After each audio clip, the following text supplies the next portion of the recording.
Hai semua, kembali lagi bersama saya Petra Barus di channel Coding Bang Petra, di mana di sini kita bakal ngobrolin hal-hal seputar IT, programming, software architecture, dan juga cloud computing. Untuk melanjutkan seri kemarin di mana saya ngebahas dasar-dasar cloud computing, saya sekarang di episode kali ini saya bakal ngebahas seputar AWS Global Infrastructure. Nah, dengan menggunakan AWS Global Infrastructure ini, teman-teman bisa mendeploy aplikasi basically di seluruh dunia, dan juga ini bisa digunakan untuk menjangkau customer-customer yang ada tersebar seluruh dunia atau juga untuk disaster recovery. Nah, seperti apa AWS Global Infrastructure ini? Simak penjelasan saya berikut ini. Kalau kita membahas tentang infrastruktur AWS, ada sedikitnya 6 terminologi yang terkait. Mulai dari pertama adalah AWS Region, kemudian kedua adalah Availability Zones atau AZ, lalu ketiga adalah Points of Presence atau POP, kemudian ada AWS Local Zones, AWS Waveland Zones, dan juga AWS Outpost. Nah, di episode kali ini saya hanya akan membahas 3 pertama, sementara 3 kedua adalah ekstensi dari infrastruktur AWS untuk kebutuhan yang cukup advance, dan mungkin saya akan bahas di lain kesempatan. Oke, mari kita mulai dari AWS Regions. Nah, menurut situs resmi AWS, definisi regions itu adalah physical location around the world where AWS cluster data center, atau dalam bahasa Indonesianya adalah lokasi fisik yang terdapat di seluruh dunia di mana AWS membangun cluster data center. Definisi ini mungkin agak berbeda dengan cloud provider lain, di mana ada provider yang menyebut sebuah data center itu sebagai sebuah region. Dan pada hari ini, AWS memiliki sebanyak 24 region yang sudah aktif, dengan 5 region yang akan datang, termasuk region untuk Asia Pasifik, Jakarta, atau di Indonesia. Nah, adanya region-region yang tersebar di seluruh dunia ini akan membantu banyak sekali pelanggan atau perusahaan untuk menjangkau penggunanya dengan lebih baik. Jadi semakin banyak region yang digunakan, akan semakin baik user experience bagi pengguna mereka. Hal ini karena pengguna dapat mengakses aplikasi lebih cepat. Nah, oleh karena kebutuhan pengguna agar dapat menjangkau usernya lebih baik, AWS terus mengembangkan region-region baru dengan sangat cepat. Lalu, saya akan membahas tentang penamaan AWS Region. Jadi, penamaannya cukup unik ya. Nah, AWS itu mengelola berbagai geographic region, antara lain North America, South America, Europe, China, Asia Pasifik, South Africa, dan juga Middle East. Jadi penamaan sebuah region itu berdasarkan geografi tersebut, kemudian letak kota di letak data center. Nah, secara sistem, region ini akan direpresentasikan dengan sebuah kode, nah seperti yang ditunjukkan di slide. Mulai dari yang paling dekat dengan kita, lokasi kita di Indonesia adalah region Asia Pasifik Singapura, yang direpresentasikan dengan kode AP Southeast 1. Untuk AP Southeast sendiri, selain Singapura juga terdapat Sydney yang direpresentasikan dengan AP Southeast 2. Lalu kemudian di Asia Pasifik juga terdapat region-region lain, misalnya Asia Pasifik Tokyo atau AP Northeast 1, atau juga Asia Pasifik Mumbai atau AP South 1. Nah, teman-teman bisa lihat di slide ini, ada region-region lain seperti di Europe, yang kelihatan di Europe Frankfurt EU Central 1, dan juga US East Virginia, US East, atau misalnya contohnya di sini Virginia US East 1. Dan juga ada satu region yang unik ya, ini region GovCloud, di mana region ini dikhususkan untuk menaruh workload bagi pelanggan pemerintah Amerika Serikat. Oke, dan di sebuah region sendiri terdapat beberapa Always Zones atau AZ. Nah, seperti definisi di atas, sebuah AZ itu adalah satu atau lebih data center dengan suplai tenaga dan jaringan yang redundan dan terisolasi di sebuah AWS region. Tujuan dari AZ ini adalah untuk membantu pelanggan dalam membangun dan mengoperasikan aplikasi atau database yang sifatnya highly available, fault tolerant, dan juga scalable. Nah, bisa dilihat di ilustrasi ini ya. Sebuah AZ akan memiliki satu atau beberapa data center di mana data center ini terhubung. Jadi, sebuah AZ dengan AZ yang lain akan memiliki infrastruktur yang terisolasi dan juga sumber tenaga dan jaringan yang terpisah.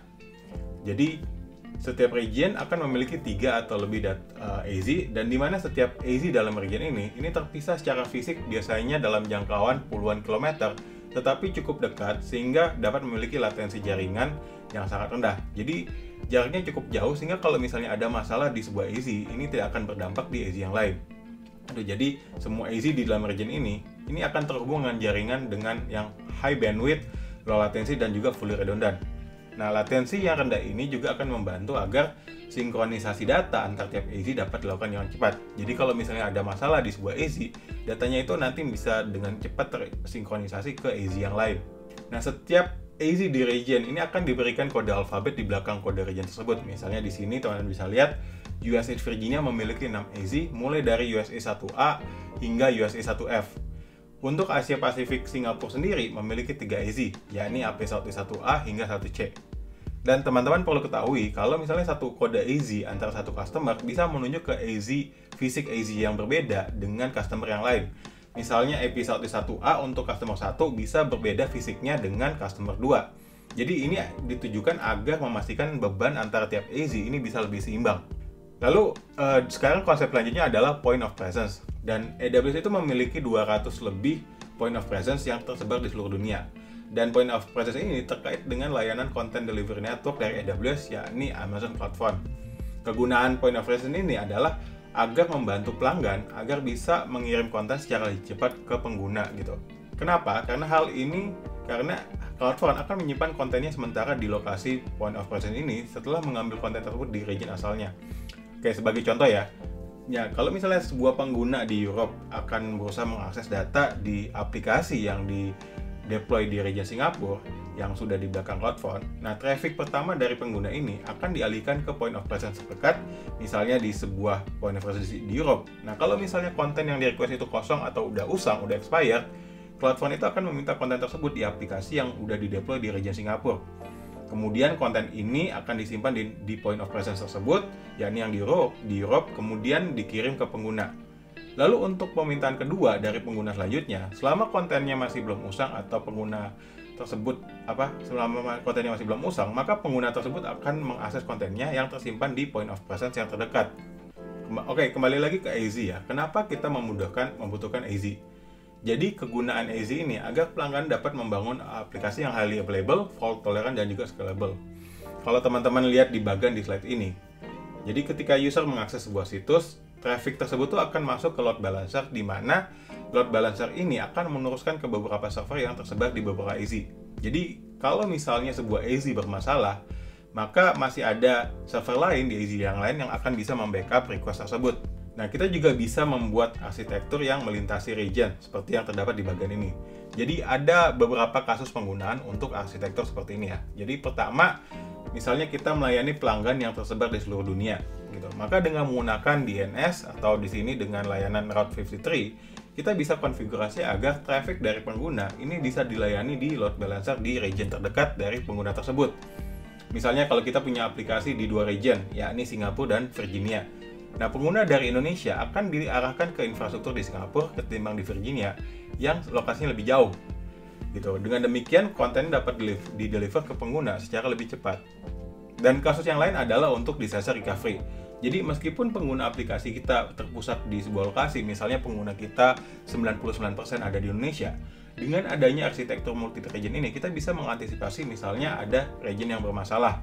Jadi ketika region ini bermasalah, meskipun kemungkinannya sangat kecil, pengguna bisa langsung dialihkan ke region yang lain. Nah, kalau teman-teman ingin belajar lebih lanjut tentang AWS Global Infrastructure, teman-teman bisa masuk ke infrastructure.aws. Di sini teman-teman bisa lihat apa aja sih region-region yang dimiliki oleh AWS, kemudian tentang penjelasan overlay zones, lalu local zones itu apa, dan juga points of presence itu apa. Oke, sekarang teman-teman udah tahu apa itu AWS Global Infrastructure, dan nantikan juga episode-episode selanjutnya seputar AWS dan juga cloud computing. Jangan lupa like dan subscribe di channel Coding Bang Petra. See you next episode ya. Bye.